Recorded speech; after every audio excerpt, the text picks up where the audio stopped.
Assalamualaikum warahmatullahi wabarakatuh. Gimana kabarnya teman-teman? Semoga selalu dalam kondisi sehat walafiat ya. Semoga lekas membaik ya dari berbagai macam sensasi yang dirasakan. Amin ya robbal alamin.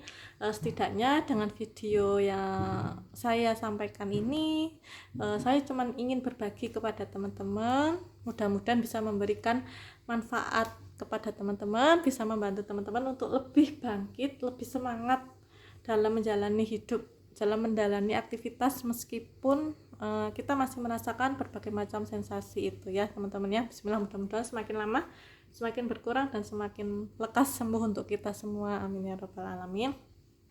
Nah, di sini saya akan membahas pola yang kelima ya. Kemarin kan sudah 4 pola ya teman-teman ya. Pola yang kelima adalah pola akhlak dan perilaku. Nah, pola akhlak dan perilaku di sini ini berdasarkan pengalaman saya sendiri dan juga klien-klien saya yang saya temui.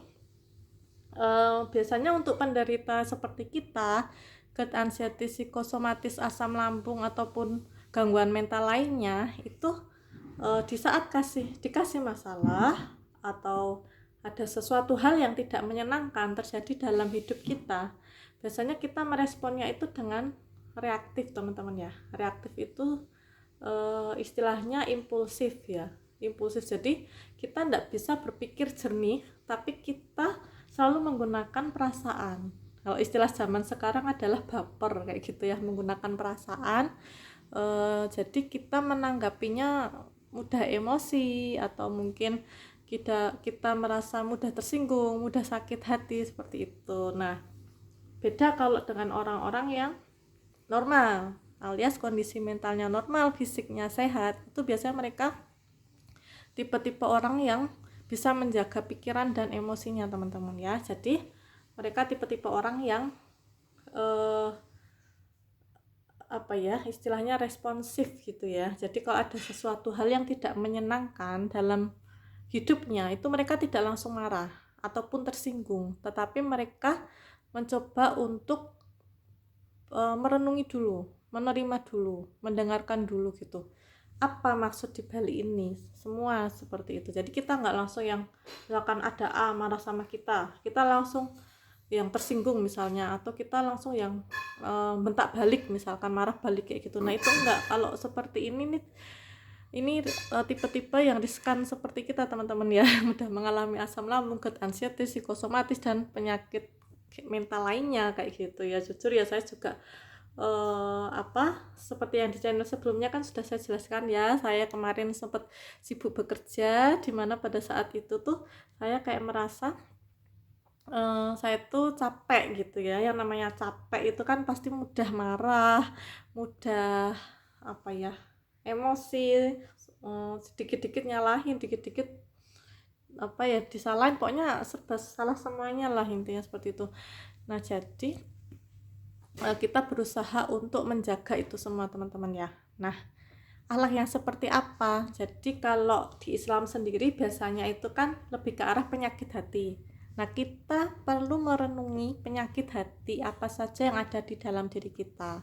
Kalau di ilmu psikologi biasanya kita menyebutnya dengan emosi-emosi negatif. Misalnya, saya yang mudah tersinggung mungkin, atau saya yang tipe orangnya kok gampang sakit hati atau gampang marah, temperamental, atau mungkin sombong, suka membanggakan diri, istilahnya ujub ria, atau suka iri dengan seseorang, keberhasilan orang kayak gitu dan lain sebagainya.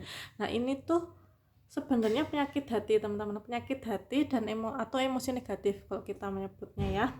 Nah ini akan membuat diri kita tidak bisa menjadi diri sendiri, nggak bisa apa adanya. Jadi kita harus belajar loss aja teman-teman. Kalau ada masalah apapun itu yang terjadi dalam diri kita, atau ada seseorang yang menzalimi kita, atau ada orang yang menyakiti kita loskan aja, kita lepaskan aja, yang penting ikhlas aja. Nah kuncinya itu adalah dua itu, yang sabar dan ikhlas. Kita harus banyak merenungi itu teman-teman ya. Biasanya selama ini kita masih gampang emosi atau gampang mengeluh. Nah ini yang sering saya temui dari klien-klien saya dan juga grup-grup para penderita asam lambung ansi psikosomatis ya teman-teman kita ya. Nah coba deh di grup-grup itu kita ubah cara pola pikir kita, atau yang kita sharekan ke teman-teman sesama penderita itu jangan keluhan kita teman-teman, tapi alihkan ke hal-hal yang bermanfaat. Misalnya pertama misalkan yang udah sembuh bisa berbagi atau sharing di situ obat apa aja yang dikonsumsi. Nah, kemudian mungkin bisa berbagi hal-hal yang bermanfaat lah, pokoknya yang positif-positif, atau mungkin bisa berisi doa kayak gitu ya, atau mungkin bisa berisi dakwah atau apapun itu, intinya yang memberikan efek positif ke kita. Nah, karena apa teman-teman? Di saat kita mengeluh dan tiap hari akan mengeluh, itu akan terpola di pola pikir kita, termindset di pola pikir kita, yang pada akhirnya kita merasa diri kita kok begini terus ya, kayak gitu. Karena prasangka negatif itu kita buat sendiri teman-teman ya.